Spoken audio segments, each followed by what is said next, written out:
Hey guys, Lord Sora here. If you're new here, welcome to the channel. I am quite new to the PoE and I am relatively a small creator, but I am quite known in the Diablo community. I work and write the 4 necromancer build guides for max roll alongside of Macro Boy and Surak.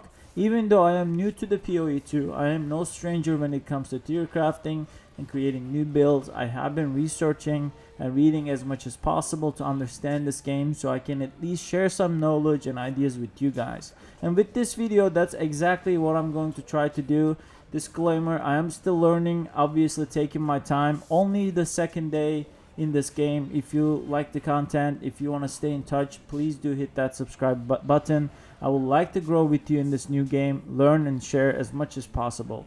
I am known to be playing and making a lot of shadow dot builds, and with PoE that initially also what drew my interest, because I wanted to play shadow darkness monk and I really wanted to make a pure damage over time based build. I have been researching, been looking into the forums and Reddit, etc. However, I'm not really seeing much out there when it comes to the similar idea. The main monk builds I see are mostly invoker style or melee style, but I really wanted to make pure dot based Acolyte of Chayula monk build. My main goal with this video is to release some kind of a proof of concept and literally open up a discussion in the comment section. It will be really ideal if you can also comment below and share your knowledge. Correct me by all means if I am understanding some things incorrectly. So let's just bounce back and forth ideas, and I think that will be really helpful as we learn this new game. Overall though, I do feel like I am onto something here, and that's what I'm gonna go over here with you guys. So that was a lot of yapping. Let's just jump right in. Whenever I said I wanted to make a shadow dot build with monk focusing on chaos damage, I was told good luck and it is to be quite weak, especially in the early game. However, with this build, in fact, I actually had a relatively easy time during Act 1, and as you see in the background, we were sort of melting the Act 1 boss, which I was told to be the first real test of the build. This is actually my second time killing this boss. First time was a bit more difficult, but which also made me realize some of the improvements I can make on the build. And this is the second time. It was actually super smooth. We are feeling quite tanky, a lot of sustain and very high dot damage. I am currently in Act 2 and I will go over that gameplay as well. However, let's talk about the passives and the build idea. One thing I also heard is that monks have a hard time surviving early game, but that was also not my really experience.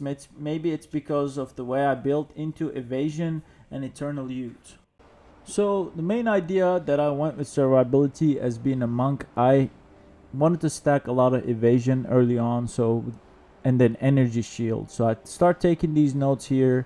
These gives a lot of evasion rating and maximum energy shield, and then we also went a little bit path here to the more evasion rating. So we stacked a lot more evasion. I think it's currently that I am close to 55% chance of evading incoming attacks. So obviously that's 55% damage mitigation that I found to be quite helpful, especially going all the way down, all the way up here, taking eternal youth. I was initially skeptical about this one. I wasn't sure. Okay, so it's gonna recharge my energy shield with potions, and the potions is not gonna refill my life, and I was a little worried about that. However, I start stacking a lot of faster start of energy shield recharge, and it actually worked super well. What this helped me was the moment I took some hits, I would lose some HP, and I could immediately pop a potion, which then refill my energy shield, which I think I am currently. It's almost like 252. It's like almost like a second life pool, and that will immediately fill up. You've probably seen it in the boss fight. It will immediately fill up, and as long as I kite for like a second, which you can actually do so a lot in the boss fights and even in the open world, you go back to full HP. So I found it to be really good so far, and maybe that changes in the late game and maybe it turns into hot garbage. I don't know, but for now it is actually super nice that it helps me sustain the fight a lot, and even I can even face tank at times because I am going to be stacking more evasion as we build. And if I'm dodging attacks, I'm just going to be going back to full HP. this is gonna regenerate my health so fast. Literally, I just wait a second and it goes back to full life here due to this passive here.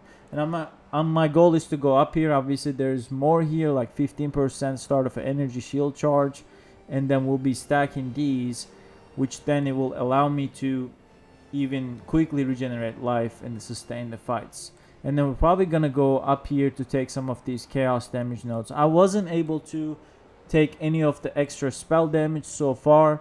Mainly was focusing on survivability because again I was told that monk is gonna have a little bit of tough time surviving, but mainly it's not that noticeable for me because we are mostly playing in range. That also feels nice to play.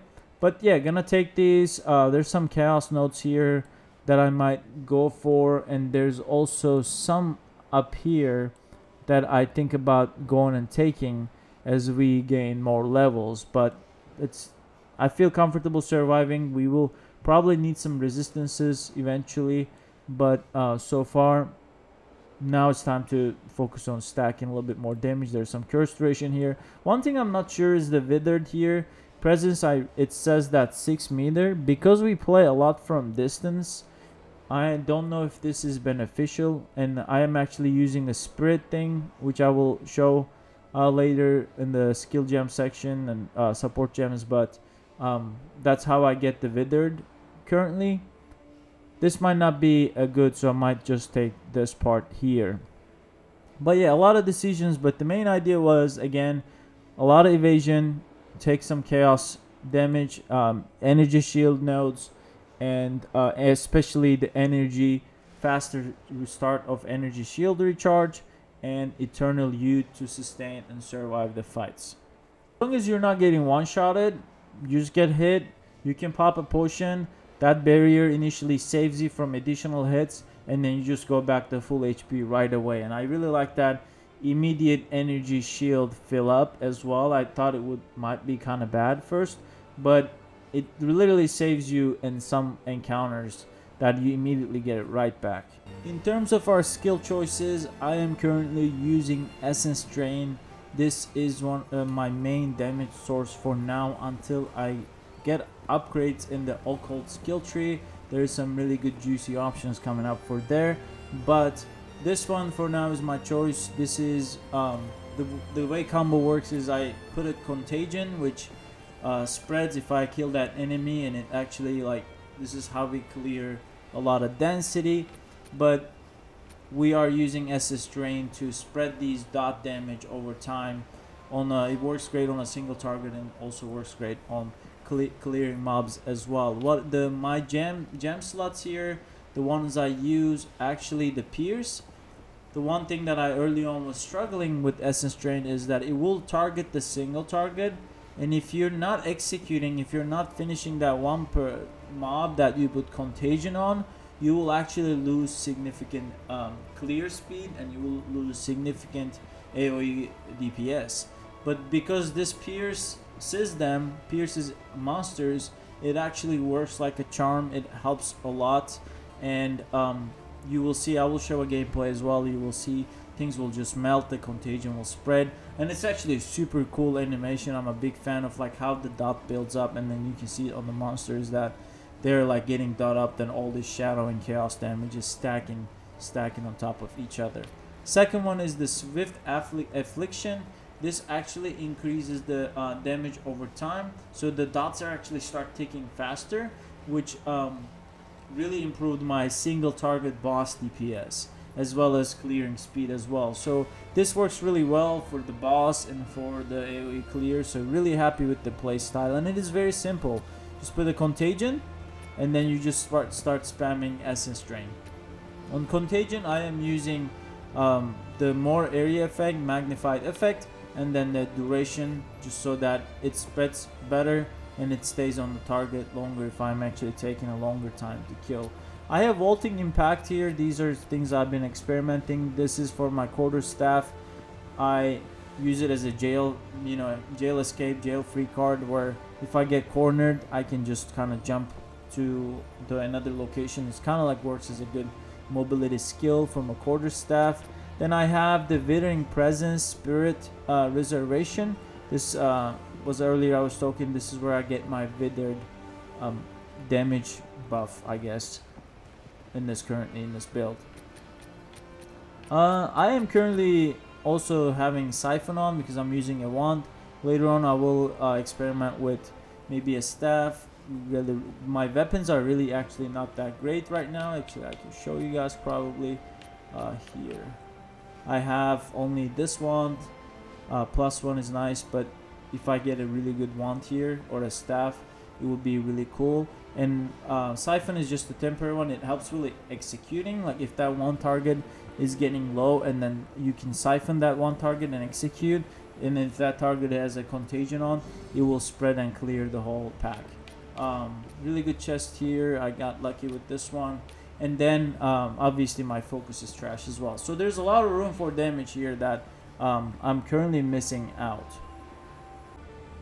I'm currently in Act 2, again very early in the game, but I will go over some gameplay example. And like I said, I just want to get this started. I have spent a lot of time gear crafting, but you pretty much just put the contagion, and then when you see the light flash, you can execute them, and then we'll kind of see when we have more pack how it works. It actually, as you can see, it does a pretty good amount of damage. It's been very easy to place so far. Just from range, we're dotting them up, and it's pretty cool to just fight them like this while they're taking a lot of damage. That's kind of how the build plays so far. Feels pretty fun, and I have this one, and like I mentioned, kind of my gap closer here.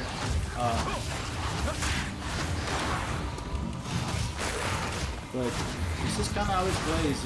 You can see the blue flashlight and then just execute them, and it's very easy clear. Maybe I'm a little bit over level now as I was grinding them on some maps, but I have a decent gear. I got pretty lucky.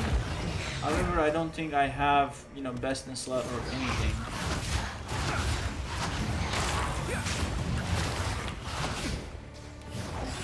Yeah, we're just easily clearing these guys.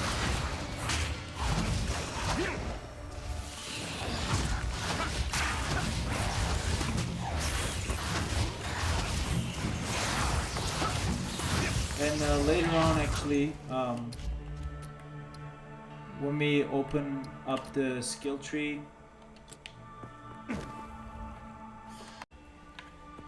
moving on further here, trying to see if I can actually fight something a little bit rare. But yeah, I've been just reading this passives and trying to test some stuff. And start a bit late, so maybe the Act 2 is not really an impressive display here.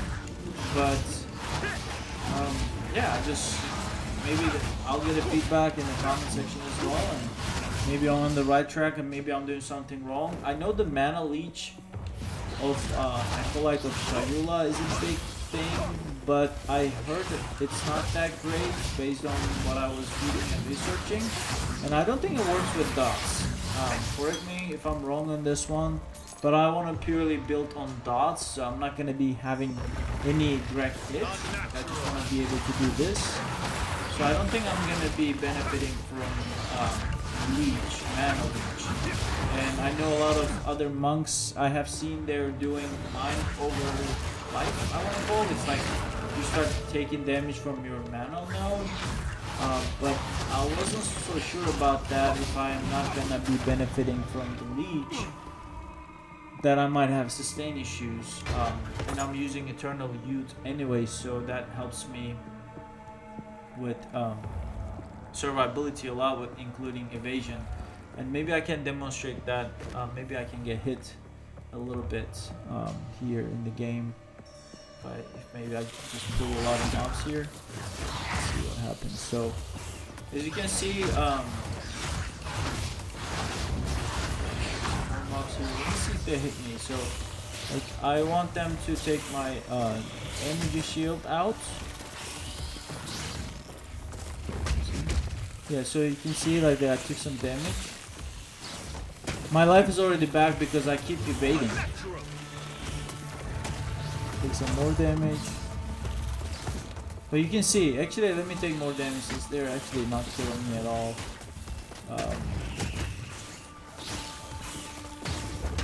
Yeah, so I took some damage there. Look, I'm just gonna kite and I'm back to full life. And I can pop a potion if I like, and that's gonna just fill up my enemy shield. It's a lot of survivability, and so far I had an insane easy time. Every boss fight in Act 2, I don't think they were that challenging anyways, but I'll keep you guys posted. This is what I'm gonna be doing for the next couple days. I'm kind of sort of happy with where this is going, and I feel like I can fully commit and try to actually push with it and put out more content. So yeah, hopefully this is helpful. My plan is, another thing I wanted to cover is my plan of the skills that I'm really excited about. Dark Effigy, this totem looks really cool. I think it's gonna be super good with the clearing mobs. And also for the boss too, I think it's just going to increase my DPS overall. And then we have the Hex Blast, so these will be my next abilities that I'm going to take on. And yeah, we're going to go all in dots. So this is the plan. And we have some curses here as well, if I'm not wrong. Vulnerability. So it's going to be cool. I'm really excited to keep playing this build. It's very cool visually. It feels very impactful as well. Just like kind of dot them up and kite and watch things melt, and the animation is super cool. So yeah, hopefully this was helpful. I hope I'm on the right path. You let me know if you see anything incorrect. But yeah, we'll see how it goes. I should be finishing Act 2 and 3 in the coming days or so, as I think I can go full blast mode now, and I will keep you guys posted. In the meantime, please share your ideas down below like I mentioned. Let's learn the game together, and like and subscribe. I'm really looking forward to exploring this game further. Lord Sora here. Thank you for watching. Cheers.